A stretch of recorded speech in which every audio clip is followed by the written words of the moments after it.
Good morning বন্ধুরা, আমি অন্তরা আজকের ব্লগটা শুরু করছি।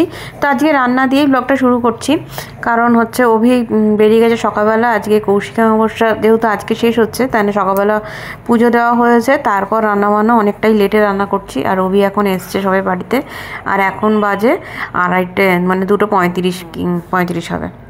আর আজকে রান্না করেছিলাম আমি বিউলির ডাল, কুমড়ো আলু দিয়ে তরকারি, পেঁয়াজ রসুন দিয়ে, আর আলু পোস্ত করেছিলাম, আর ডিম ভাজা। এই করেছিলাম আজকের রান্না।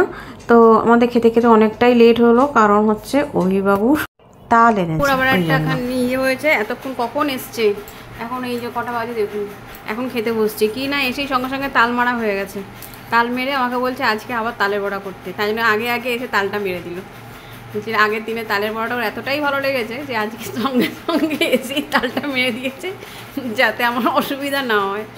তালের বড়া আজকেই করতে হবে। চলুন খেয়ে নিই, হ্যাঁ অনেক বেলা হয়ে গেছে।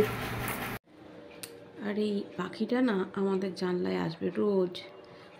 কালারটা খুব সুন্দর, লাইটটা জ্বালালে যদি পালিয়ে যায়, ওই জন্য হলুদ রঙের, জানেন। ওই বলে কাঠঠোকরা, কিন্তু কাঠঠোকরা এরকম হয় জানি না, আমি দেখাতে পাচ্ছি নাকি দেখুন। রোজ আসবে, জানালা বন্ধ থাকে, ওই দেখুন ডাকছে। আর এদিকে না শালিক পাখি আসি রোজ, পালিয়ে না যায়। এটা না হলুদ রঙের পাখিটা। যখন ছোট ছিল, এখন একটুখানি বড় হয়েছে, যখন ছোট ছিল তখনও আসতো।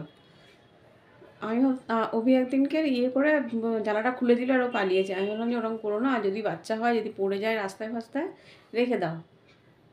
সেই থেকে আসে রোজ, একবার আসবেই সারাদিনে। আপনাদের সাথে যে ভাবলাম শেয়ার করি। আর একটা দুটো শালিক আছে, ওই শালিকগুলোও আসবে, জোড়া শালিক, এক এক সময় এক শালিক আসে। এটা হলো চালের গুঁড়ি, এতটা পোস্ত, আর দেবো পরিমাণ মতো চিনি আর নুন, ব্যাস। আমি এখানে আর একটু চালের গুঁড়ি দিয়েছি, তাহলে এরকম বাইন্ডিং আসবে না। যতক্ষণ এরকম বাইন্ডিং না আসবে ততক্ষণ ইয়ে করতে হবে। আর চিনির মধ্যে নকুলদানা ছিল বলে নকুলদানাটা দেখা যাচ্ছে।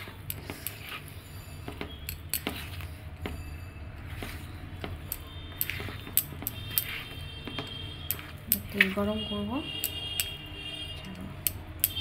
দেখুন ঠিক এইভাবে করছে, দেখা যাচ্ছে না,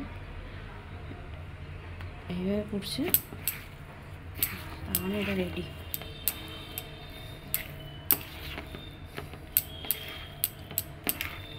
এবার আমি হাতটা ধুয়ে তেলটা গরম বসাই।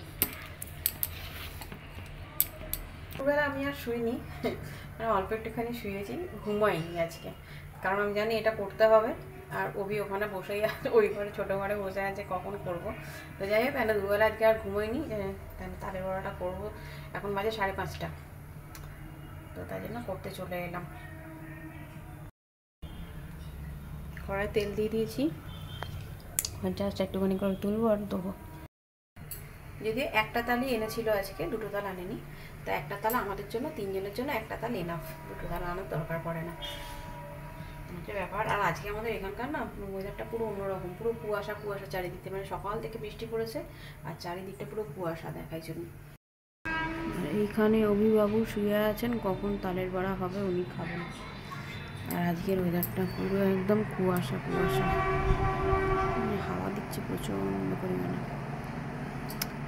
আপনাদের কাজে কাজে পুজোর মার্কেটিং হয়ে গেছে, আমাদের এখনো কিচ্ছু হয়নি। সত্যি কথা বলতে এই বছর আমি কিনবো নাই বলছি শাড়ি টাড়ি, কিন্তু অভি বলছে না কেনো না কেনো। তো আমি কিনলেও হয়তো একটা দুটো কিনবো, বেশি কিনবো না এই বছরের পুজোর শাড়ি। মলিকে কিনে দেবো, অভিকে কিনে দেবো, আমি কিনবো না। কেন বলুন তো, আগের বছরের অনেক কটা শাড়ি এখনও রয়ে গেছে, সেগুলোই পরা হয়নি, মানে ভাঙা হয়নি, তো তাই না ভাবছি কিনবো না। আর এই জলখাতে কোথায় বেরোবো বলুন না, ছোটোবেলায় একটা আলাদা ব্যাপার থাকে, পুজো পুজো পুজো, চুলগুলো কালারও করা হয়নি। যাই হোক, পুজো পুজো খিচে চুলটা এখন এটা কেন খোপা করে নিয়েছি। হ্যাঁ, তো পুজো পুজো পুজো ছোটোবেলা একটা আলাদা মজা থাকে, কিন্তু যত বয়স হচ্ছে, যত বয়স বাড়ছে আর কি, তত যেন পুজো, ওই অষ্টমীর দিনটা একটুখানি যাবো, ক্লাবে যাবো, অঞ্জলি দেবো, এইগুলোই থেকে যায়। ছোটোবেলায় বন্ধুদের সাথে সবাই মিলে ঘুরতে যাওয়া, ওই ব্যাপারগুলো আর তো নেই। এখন বরের হাত ধরে ধরেই যেতে হবে, বরের হাত ধরে ধরেই আসতে হবে, এই হচ্ছে ব্যাপার। আমার মেয়েও থাকে, আমার মেয়েও বন্ধুদের সাথে খুব একটা বেরোয় না, একদিনই বেরোয়, আগের বছর থেকে বেরোচ্ছে, আগের বছর না তার আগের বছর থেকে মোট কথা বেরোচ্ছে, 2 বছর ধরে মনে হয় বেরোচ্ছে। আগের বছর কলকাতায় গেছিলো ফার্স্ট, আমি কোনোদিন যাইনি কলকাতা, ও গেছে না। তো চলুন তেলটা গরম হয়ে গেছে, দিয়ে দিই। ঠিক এরমভাবেই পড়বে, দেখতে পাচ্ছেন ছেড়ে যাচ্ছে না। আমার যদি এটা মাখাটা ঠিক না হতো না তাহলে ছেড়ে যেত।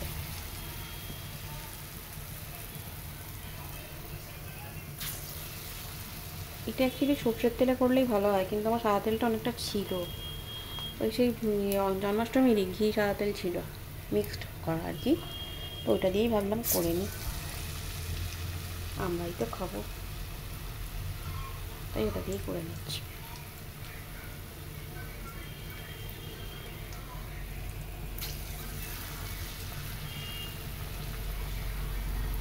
এত কাজ পড়ে যাচ্ছে না, কি বলবো,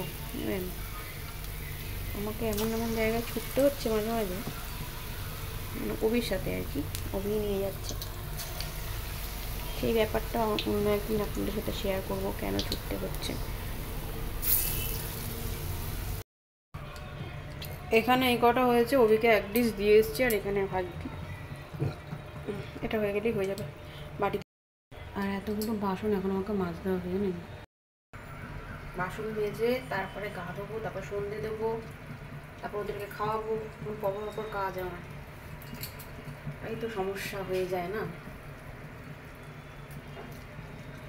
ওদের খাইয়ে দাইয়ে আবার ঘরটা মুছতে হবে আমাকে, মানে ওই ঘরটা, বড় ঘরটা, তারপর গিয়ে শেষ হবে। তারপরে আজকে তরকারি আছে, ওবেলাকার তরকারি আছে, হয় ভাত করে নেবো রাত্রিবেলা, আমি রুটি করে নেবো, বাস তাহলে হয়ে যাবে, আজকের মতো ইতিগজ হয়ে যাবে, আবার কালকে দেখা যাবে।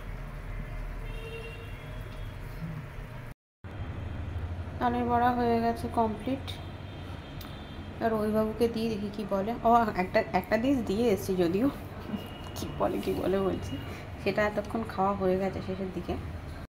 তো আজকের মতো ব্লগটা আমি এখানেই শেষ করছি, ভালো থাকবেন, সুন্দর থাকবেন। আর রবি রেগে গেছে শোয়ার ভিডিও করেছি বলে, শোয়ার ভিডিও করবে না, শোয়ার ভিডিও করবে না, আরে ঘুমানোর ভিডিও করতে নেই। হ্যাঁ, টাটা বাই।